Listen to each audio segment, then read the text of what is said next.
Good day, two-wheeled friends, and welcome to another episode of MC Commute. I am Zach, and I'm gonna ride to the office.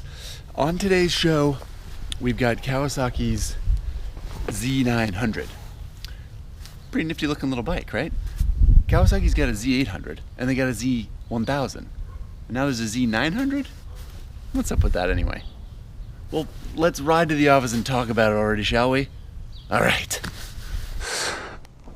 I forget what they call this color, but it's some like kind of obtuse name that doesn't make sense to me. I do like the green frame though, pretty slick.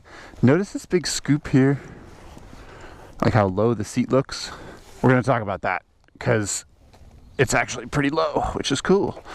All right, enough jibba jabba. Let's ride.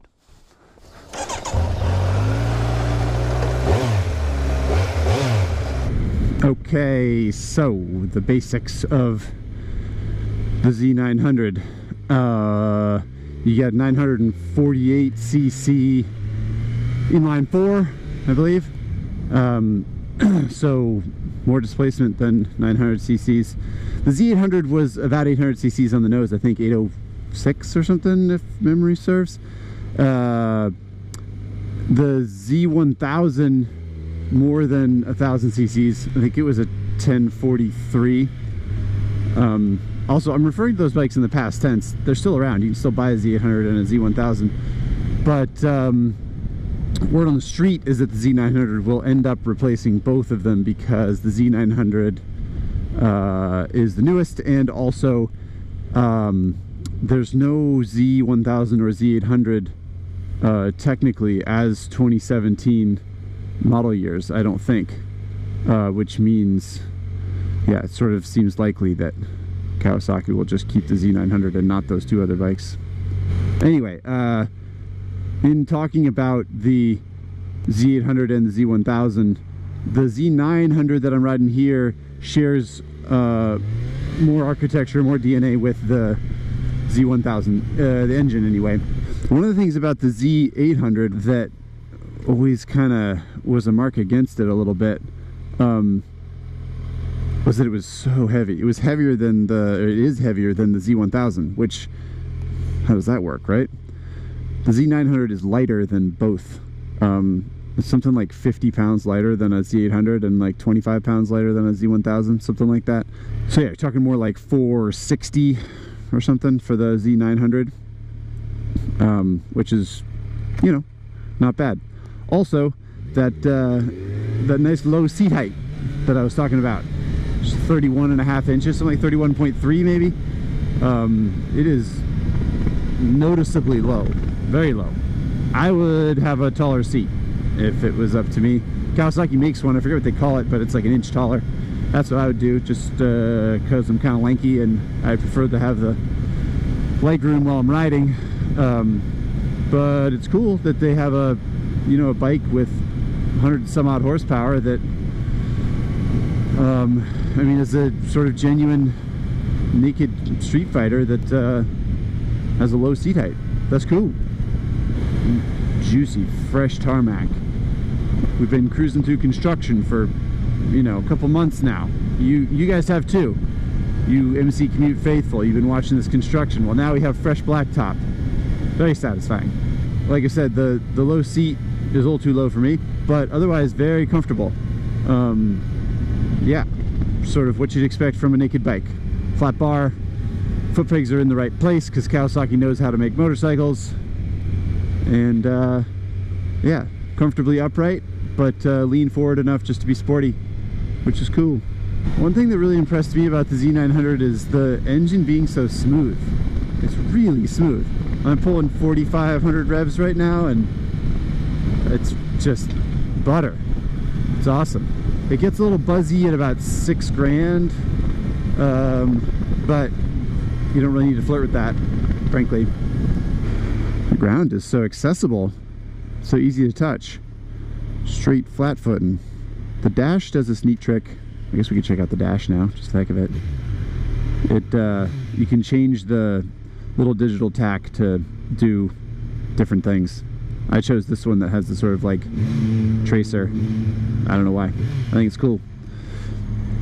Other than that, dash is pretty basic, obviously. Little faux analog tack, and then yeah, speed nice and big, trip meters. It's got a range function, which I like, fuel gauge, and of course clock and all that other mumbo jumbo. It's very simple, but it's good.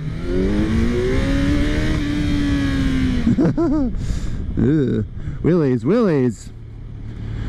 No need to turn traction control off on the Z900 to do wheelies because it does not have traction control, which if you like wheelies is a nice feature, not having traction control.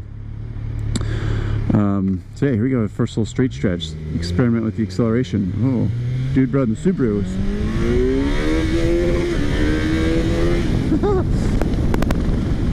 You will notice I hit the rev limiter, which I do on this bike.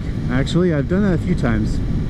The motor's awesome, lots of power, real linear, like easy to use, smooth, but I do find myself wanting to rev it. I don't know, it's just like, it makes just enough power up top that I always want to kind of spin it up a little bit higher.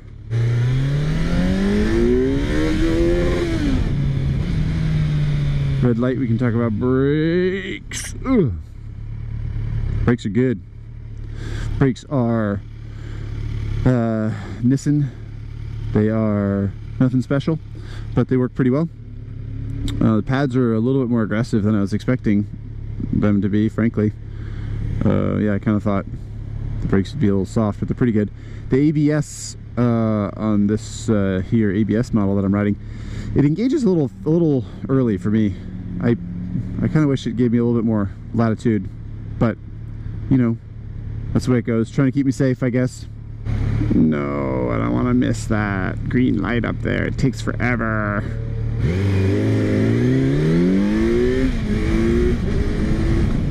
Yay, I made it. I'm not sure if you watched the FZ09, 2017 FZ09 video that I did, but I complained a little bit about the slip grip clutch, and the Z900 has the same slip grip clutch, same idea anyway, same system, and I don't love it. It's fine. It's fine, I just don't love it. Okay, out onto the freeway, which is hopefully free, but probably not very free flowing right now, if I had to guess. One thing that I noticed riding along at this speed that I meant to mention earlier is that my boot heel hits the exhaust pipe. There's a little guard and everything, so you know, the boot's not gonna get melted or anything, but yeah, I don't know if it's just me with my riding style, or the boots I'm wearing, or what. Not like a reason not to get the bike or anything, just a note. Take from it what you will, I guess. Another thing I feel compelled to take note of on the freeway here is that I'm not getting my spine rattled by the suspension. The suspension of this bike is nice. It's taut, it feels sporty, but it's not too stiff. The Z1000 was a classic case of too stiff suspension. I mean, it was a heavy bike, it was almost 500 pounds, and yeah, the suspension was just so stiff. And you're riding along a freeway over those, like, you know, kind of things, and man, it would just shake your fillings loose. But the Z900 does not do that. Suspension is a big improvement, if you ask me.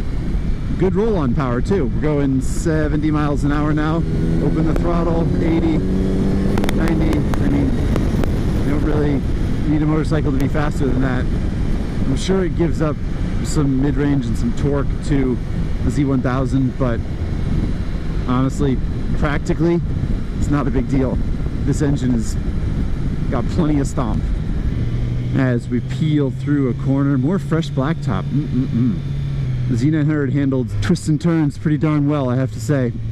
The low seat height, again, bugs me a little bit. I like being kind of over the front of the bike a little bit more. I'd want the seat to be taller, but again, low seat is not a good or bad thing. It just is. If you like it, cool. If you don't, fine.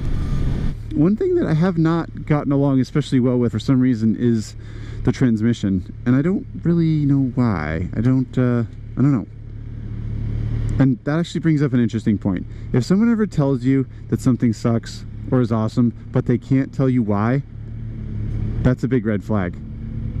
Qualifiers are very important. And because I can't tell you exactly what I don't like about the transmission, to me that means that there isn't really anything wrong with it. I just kind of can't figure out what the deal is. But for some reason I don't hit false neutrals, but I get hung up between gears. I don't know, I like miss the shift between first and second sometimes, just especially when I try and do it clutchless. I don't know, I wish I had more information for you, but I just haven't gotten along all that well. It's very very short throws, snick through the gears, which ostensibly is good, but I don't know, for some reason I can't get along with it. So I guess there we have it, almost to the office here. New Z900. I'm impressed, I like it. This is where I would try to back it in, but there's ABS and also a semi, so I'm not gonna do that.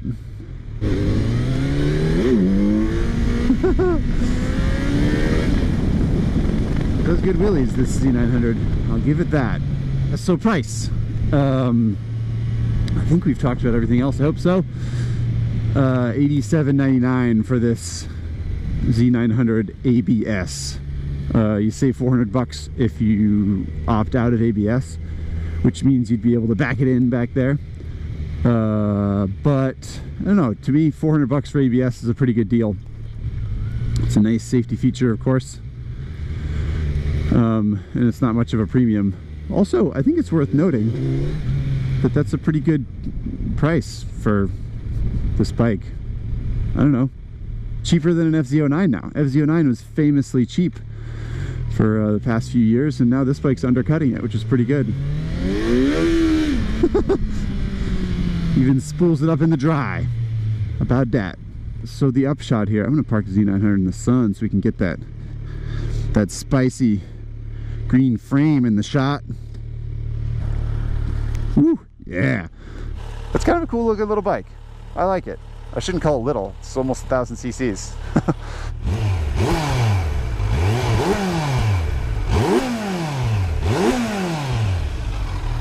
Sounds pretty good. You probably want a pipe on it though, you know, if you like that 4-cylinder howl.